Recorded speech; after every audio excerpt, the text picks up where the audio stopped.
Porque uma jornalista muito bem-sucedida, que tem um salário muito bom, está há 26 anos trabalhando na maior e, na minha opinião, melhor emissora desse país, resolve pedir demissão e mudar de vida completamente. Capricho? Uma certa tendência a desafios novos? Eu passei quase 3 décadas da minha vida dando bom dia, boa tarde, boa noite no ar. Eu fiz jornal sozinha, em dupla, fiz jornal em trio. Eu apresentei jornal só com mulheres. Eu fiz tudo o que eu queria fazer dentro da TV Globo. Há 7 anos, eu fui diagnosticada com um câncer no rim. Isso mudou a minha perspectiva de vida em relação a absolutamente tudo. O meu propósito de vida passou a ser outro a partir desse momento. Eu tive sorte, fiz uma cirurgia robótica, o meu câncer estava completamente encapsulado, o médico tirou com uma margem de segurança, eu não precisei fazer químio, não precisei fazer rádio, mas eu parei para refletir. E há 7 anos eu entrei numa jornada de autoconhecimento muito, muito profunda. Porque quando você tem um diagnóstico desse, a primeira coisa que vem na cabeça é, por que comigo? Aí eu parei para refletir, por que não comigo? E a partir daí, eu quis me conhecer. Para você fazer uma transição na sua vida, e quando eu falo de transição de carreira, não necessariamente é para você pedir demissão. Você pode fazer uma transição dentro da sua própria empresa, você pode se reinventar dentro da sua própria empresa, sendo você um empresário, um empreendedor, um funcionário, um colaborador.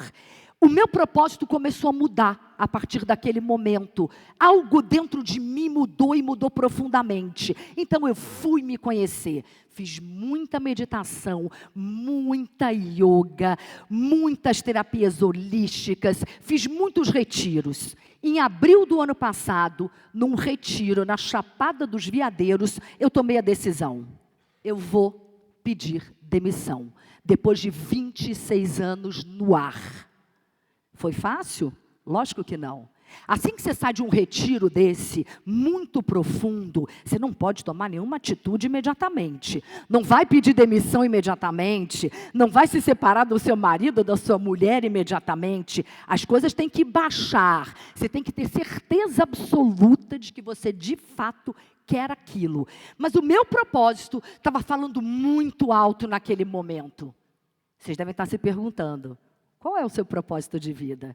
O meu propósito de vida hoje é destravar a comunicação do maior número de pessoas possível. Eu quero que você e você levem a sua voz mais longe, com uma comunicação mais assertiva, mais eficaz, mais eficiente. E eu não poderia me dedicar a isso completamente, me jogar de cabeça nisso, mergulhar com vontade, como eu sempre mergulhei com todos os desafios que apareceram na minha vida, se eu continuasse apresentando o jornal todos os dias. Foi por isso que eu pedi demissão. E eu estou completamente certa do que eu quero fazer a partir de agora. Comunicação é uma soft skill, é uma habilidade comportamental. Nesse universo de inteligência artificial generativa que a gente está vivendo, o que vai nos diferenciar são as nossas habilidades comportamentais. Eu não tenho a menor dúvida disso. E a comunicação é a mais importante de todas elas. Comunicação não é o que eu falo. Comunicação é o que você entende. E acreditem, oratória não é dom, oratória é prática, oratória é treino. Eu conheço muitos jornalistas, inclusive repórteres e apresentadores de TV, que são introvertidos, que são tímidos, mas com treino, eles conseguem levar a voz deles mais longe. O que a gente tem que fazer para que a nossa comunicação seja mais assertiva? Fale com energia, fale com brilho no olhar, enfatize as palavras mais importantes, as expressões mais importantes. Eu vou dar uma sugestão para vocês. Se vocês forem convidados para subir num palco, para dar uma entrevista para um jornalista, para fazer uma apresentação, sem pensar, digam sim, aceitem. Vocês vão ficar nervosos? Claro, é natural, é até saudável. Se vocês não ficassem saudáveis, vocês não eram normais. Por quê? O roteiro de vocês ainda não está pronto. Vamos depois sentar e pensar no nosso roteiro. O que temos que pensar é o seguinte: se essa pessoa está me convidando, é porque eu sou capaz. É porque eu tenho algo a dizer. E quando eu subo aqui num palco e falo para vocês, não importa quem esteja me ouvindo, a hora dessa pessoa vale tanto quanto a minha hora que está aqui no palco. Então não tem que ter nervosismo. Nós temos que ter nossas estratégias de comunicação. Eu vou passar para vocês aqui algumas fundamentais. Enfatizar, nós temos que mudar o nosso tom de voz. Eu tenho certeza que vocês conhecem algumas pessoas que falam assim, de maneira monocórdia. Gente, isso é muito chato. A única coisa em comunicação que não se pode perdoar é ser chato. E para não ser chato, nós temos que mudar o nosso tom de voz. Sobe e desce. Enfatizar, trazer energia. Não use nunca a palavra achar. O verbo achar em português, ele é dúbio. Ele causa dúvida. Eu acho, mas eu não tenho certeza. Vai direto para a sua afirmação. Ou então fale, eu acredito, eu creio. Isso é muito mais assertivo. Articule bem as palavras. Abra a boca na hora de falar. Tenho certeza que muita gente conhece alguém que fala assim, sem abrir muito a boca, sabe? Essas pessoas não passam nenhuma credibilidade. E aí eu tenho uma boa notícia aqui. Se você exagerar na sua articulação, para você no começo pode até parecer artificial. Acredite em mim, eu sou especialista nisso. Não é artificial para quem está ali te olhando. Portanto, exagere mesmo na sua articulação. Não use palavras no diminutivo, já diz a palavra. Diminui a força do seu discurso. Nós queremos ter uma comunicação positiva. Para ter uma comunicação positiva, use palavras positivas.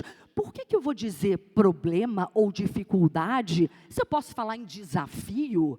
Por que eu vou falar complicado se eu posso usar a palavra complexo, que é mais pomposa, sem dúvida nenhuma? Existem diversos sinônimos mais positivos que a gente pode, de fato, usar.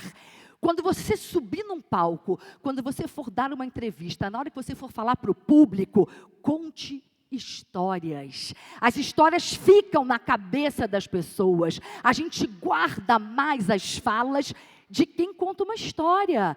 22 vezes mais, isso é pesquisa. Nós guardamos mais uma fala, 22 vezes maior a possibilidade de se memorizar se você contar uma história. Junto com essa história, venha com um número. Número é matemática é ciência exata. Isso dá credibilidade ao que eu estou falando. Eu vou dar um exemplo aqui. Por que eu quero destravar a comunicação de vocês? Porque existe uma pesquisa feita aqui no Brasil que diz que brasileiros de 15 a 64 anos, apenas 8% dos brasileiros de 15 a 64 anos têm uma comunicação eficaz, conseguem se expressar bem. Nós temos que melhorar esse número, eu não tenho a menor dúvida disso. Nós temos que aumentar esse universo.